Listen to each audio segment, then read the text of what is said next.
الشیطان الرجیم بسم اللہ الرحمن الرحیم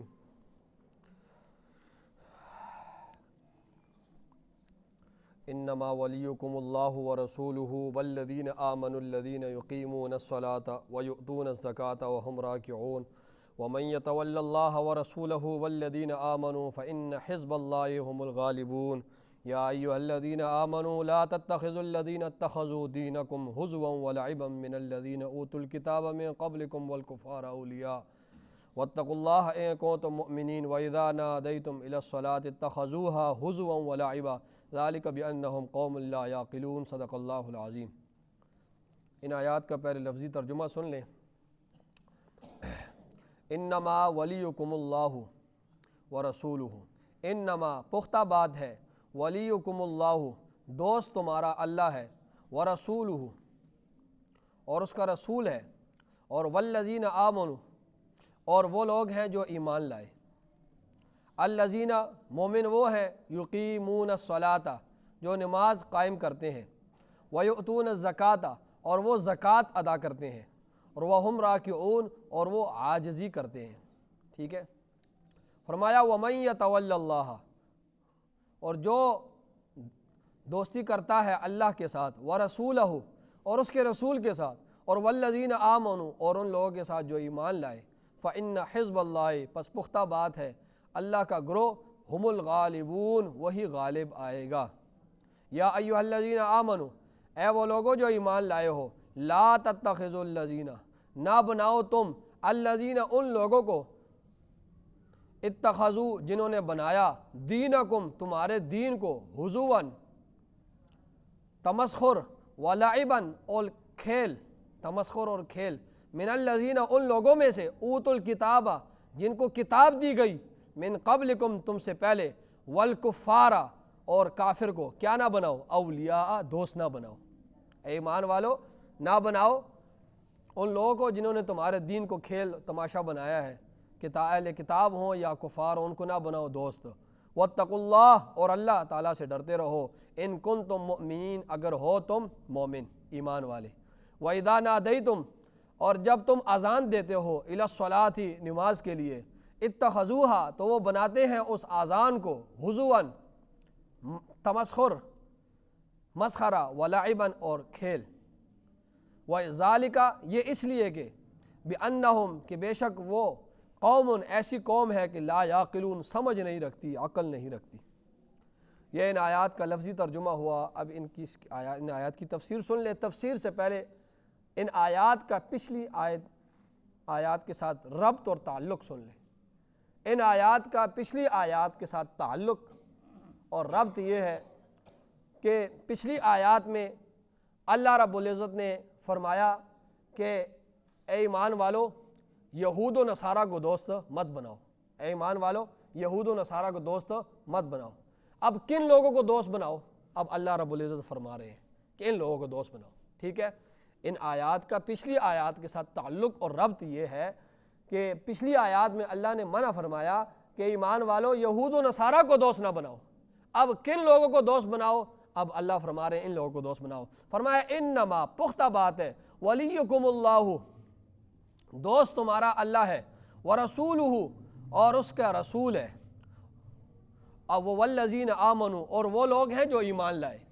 ٹھیک ہے، دوست تمہارا اللہ ہے، اللہ تمہارا آقا ہے، اور اللہ تمہارا کیا ہے؟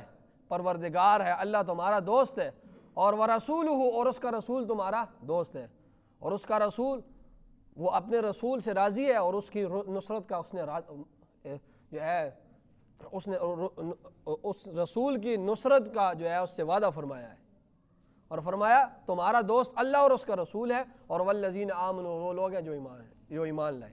تو فرمایا ان لوگوں کے ساتھ دوستی کس کے ساتھ کرو؟ اللہ کے ساتھ۔ ٹھیک ہے، اب کن لوگوں کو دوست بناؤ؟ اب اللہ فرما رہے ہیں کن لوگوں کے ساتھ دوستی کرو؟ اللہ کے ساتھ دوستی کرو، اور اس کے رسول کے ساتھ دوستی کرو، اور ایمان والوں کے ساتھ دوستی کرو۔ پچھلی آیات میں کیا فرمایا تھا؟ یہود و نصارہ کو دوست نہ بناؤ۔ دوست کس کو بناؤ؟ اللہ کو بناؤ۔ دوست کس کو بناؤ؟ اس کے رسول کو بناؤ، اور مومنین کو دوست بناؤ۔ اب منہ سے تو ہر بندہ کہتا ہے کہ میں مومن ہوں، میں مسلمان ہوں، تو اے اللہ وہ کس مومن کے ساتھ ہم دوستی لگائیں۔ تو اب اللہ رب العزت ان مومنین کی صفات بیان کر رہے ہیں کہ یہ صفات جس میں ہوں گی نا وہ حقیقی طور پر مومن ہوگا، ٹھیک ہے۔ اب مومنین کی صفات فرمایا الذین، مومن وہ ہیں یقیمون الصلاۃ، جو نماز قائم کرتے ہیں، جو نماز قائم کرتے ہیں، ٹھیک ہے۔ ایک شخص ایسا ہے جو نماز کی پابندی نہیں کرتا اور اپنے آپ کو وہ مومن کہتا ہے، تو یہ اس کی بہت بڑی غلطی ہے، وہ غلط فہمی کا شکار ہے۔ حدیث میں آتا ہے تارک صلاۃ کا حکم کیا ہے؟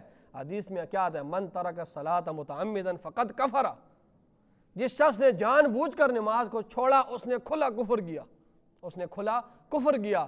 اس حدیث کے ظاہری الفاظ کو دیکھ کر امام احمد بن حنبل رحمہ اللہ نے فتویٰ جاری کیا ہے، ان کے مذہب میں یہ بات ہے کہ جس نے بھی جان بوجھ کر نماز چھوڑی وہ کافر ہو گیا۔ حدیث کے ظاہری الفاظ یہی کہتے ہیں، ان کے یہ فتویٰ ہے، ان کے ماننے والوں کے لیے انہوں نے یہ فتویٰ دیا ہے۔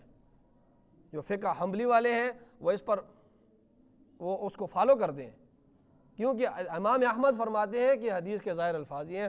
اب جب یہ کافر ہو گیا، مرتد ہو گیا، اس کی سزا ہے اس کی گردن اڑا دو۔ تو فرمایا وَيُؤْتُونَ الزَّكَاةَ، مومن کی دوسری صفات جن کے ساتھ تم نے تعلق و دوستی قائم کرنی ہے وہ لوگ ہیں جو مومن وہ ہوتا ہے جو زکوٰۃ دیتا ہے، جو زکوٰۃ دیتا ہے۔ دیکھیں دونوں چیزوں کو اللہ نے بیان کیا ہے۔ نماز بدنی عبادت ہے، اور بدنی عبادت میں سب سے ہائی لیول جو عبادت ہے وہ نماز ہے، فرض نماز۔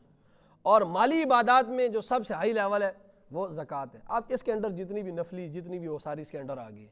تو نماز بدنی عبادت اور زکوٰۃ مالی عبادت۔ اچھا، زکوٰۃ کی ادائیگی کی حکمت اور فلسفہ کیا ہے؟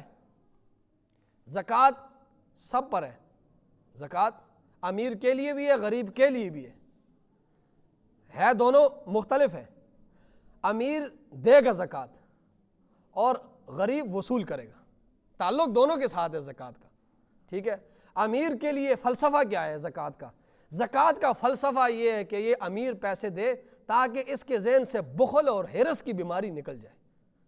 یہ جو بخل اس کے اندر بھرا ہوا ہے نا، اور یہ مال کی ہرس، میرا مال میرا مال میرا مال، یہ اس کا یہ ذہن جو ہے صاف ہو جائے، اور یہ مال جب نکالے گا نا تو یہ محبت اس کے مال سے کم ہوتی جائے گی۔ یہ زکوٰۃ کا فلسفہ ہے امیر کے لیے۔ غریب کے لیے کیا ہے کہ اس کی حاجت پوری ہوگی، ٹھیک ہے دونوں کے لیے۔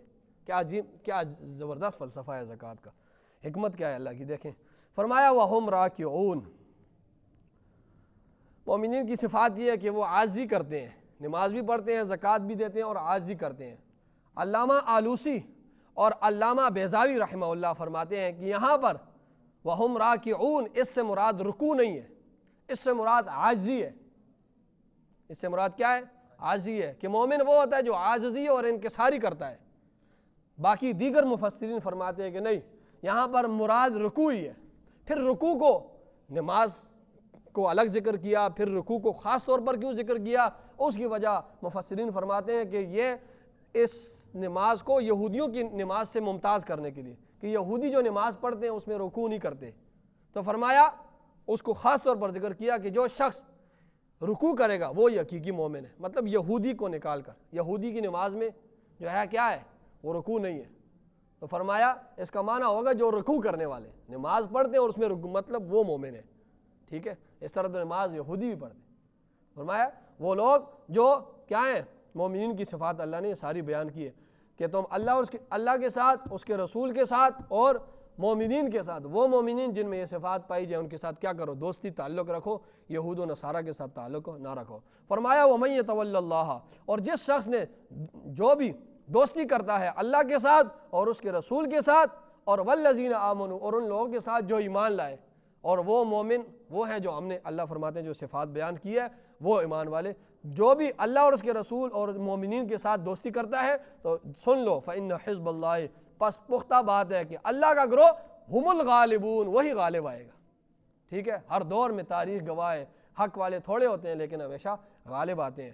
انتم الاعلون ان کنتم مؤمنین، تم ہی غالب آؤ گے، اللہ دوسرے مقام پر فرماتے ہیں اگر تم کیا ہوگے؟ مومن ہوگے۔ اگر حقیقی مومن ہوگے، اللہ کے ساتھ تمہارا تعلق ہوگا، پھر تم ہی غالب آؤ گے، ٹھیک ہے۔ اللہ تمہاری نصرت کرے گا اور تمہاری اسباب کامیابی کے پیدا کرے گا، اور وہ تو اسباب کا محتاج بھی نہیں ہے، بغیر اسباب کے تمہیں کامیابی دے دے گا۔ اس کی مثال ایسی ہے جس طرح لائٹیں لگی ہیں نا, اب ان لائٹوں کا تعلق پیچھے کنیکشن ہے, پیچھے کنیکشن سے ان کا تعلق ہے, پیچھے پورا کنیکشن ہے. اب جو ہی وہاں کنیکشن کاٹ دیا جائے گا تو فوراً یہ سب نظام یہ بند ہو جائے گا, لائٹیں شیٹیں. اسی طرح اللہ کے ساتھ جو بندہ تعلق رکھتا ہے تو پھر یعنی جوڑتا ہے اپنا تعلق, کنیکشن قائم کرتا ہے, تو پھر اللہ اس کی کیا کرتے ہیں, نصرت اور مدد کرتے ہیں. اسباب کے ساتھ بھی فرشتوں کے ذریعے بھی کر دیتے ہیں اور بغیر اسباب کے بھی کرتے ہیں, وہ اسباب کا محتاج اور نہیں ہے. اور فرمایا کہ اللہ کن لوگوں کی محبت کرتا ہے, جو نماز قائم کرتے ہیں. ٹھیک ہے, اللہ, اور خصوصی طور پر کون سے, باجماعت نماز ادا کرنے والے. فرمایا یا ایھا الذین آمنوا. یہ دیکھیں اب اس رکوع کا پچھلے رکوع کے ساتھ ربط سن لیں, تعلق, کہ پچھلے رکوع میں اللہ نے فرمایا کہ یہود و نصارہ کے ساتھ, پچھلے رکوع کے شروع میں دیکھیں یا ایھا الذین آمنوا لا تتخذوا الیہود والنصارى اولیاء. پچھلے رکوع کے شروع میں اللہ نے کیا فرمایا کہ یہود و نصارہ کے ساتھ دوستی قائم مت کرو. اب اس سے یہ شبہ پڑ رہا تھا کہ یہود و نصارہ کے ساتھ ہی دوستی منع ہے, باقی دیگر کافروں کے ساتھ دوستی منع نہیں ہوگی. ٹھیک ہے, اللہ نے کیا فرمایا, ایمان والو کس کے ساتھ دوستی مت کرو, یہود و نصارہ کے ساتھ. اب اس بات سے یہ شبہ پڑ رہا تھا کہ آیا صرف یہود و نصارہ کے ساتھ ہی دوستی منع ہے, باقی دیگر کافروں کے ساتھ منع نہیں ہوگی. تو اب اللہ رب العزت اس شبے کو بھی دور فرما رہے ہیں کہ نہیں, یہود و نصارہ کے ساتھ بھی نہ کرو دوستی تعلق, اور کن کے ساتھ نہ کرو, دیگر کافروں کے ساتھ بھی دوستی مت کرو. ٹھیک ہے, اب اللہ رب العزت کہہ رہے ہیں کہ مومنین کا غلبے کی شرط یہ ہے.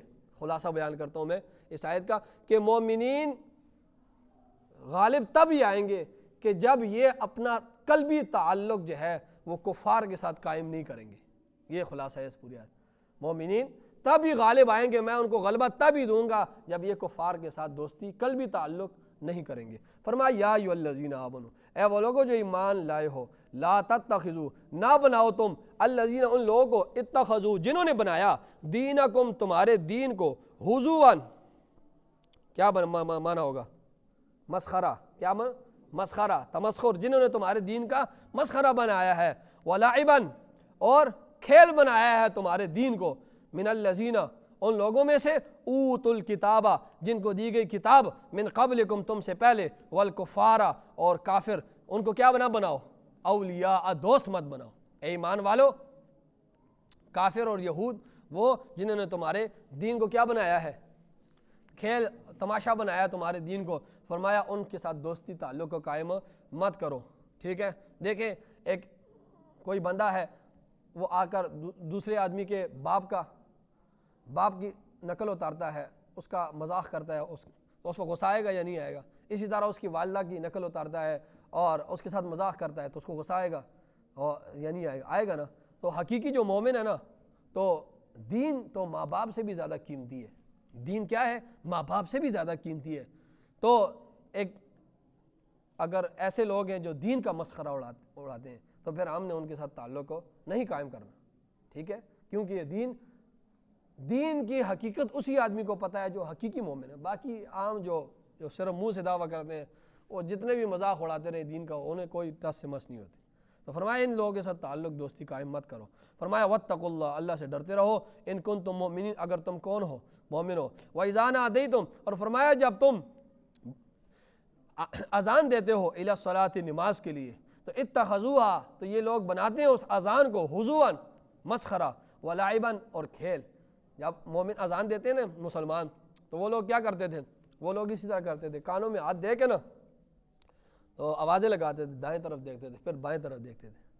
اسی طرح جب نماز کا بھی مذاق اڑاتے تھے, کھڑے ہوتے تھے, پھر اوندے منہ گر جاتے تھے, اور کہتے تھے یہ مسلمانی ہے, کہتے کہ یہ مسلمانی ہے. اذان کا بھی مذاق اڑاتے تھے, دین کے کاموں کا بھی مذاق. فرمایا وَإِذَا نَادَيْتُمْ, اور جب تم کیا کرتے ہو, اذان دیتے ہو, الی الصلاۃ, نماز کے لیے, تو اتخذوها, تو اللہ فرما رہے ہیں یہ بناتے ہیں اس اذان کو, ہزوا, مسخرہ, ولعبا, اور کھیل.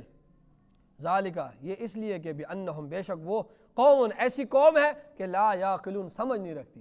وہ قوم ایسی ہے کہ وہ سمجھ نہیں رکھتی۔ تو اب اللہ رب العزت نے اصول بیان کر دیے۔ اصول کیا بیان کیے؟ اصول یہ بیان کر دیے، آیات کا خلاصہ یہ ہے، اللہ نے یہ اصول بیان کر دیے کہ جو یہود و نصارہ کے ساتھ دوستی قائم مت کرو، اور وہ لوگ جو تمہارے دین کا مذاق اڑاتے ہیں اور تمہارے دین کا تمسخر کرتے ہیں، اس کو کھیل تماشا بناتے ہیں، اللہ فرماتے ہیں ان کے ساتھ دوستی قائم مت کرو۔ آمین۔ الحمدللہ رب العالمین والعاقبۃ للمتقین والصلاۃ والسلام علی سید الانبیاء والمرسلین۔ ربنا آتنا فی الدنیا حسنہ وفی الآخرۃ حسنہ وقنا عذاب النار۔ صلی اللہ علیہ وسلم۔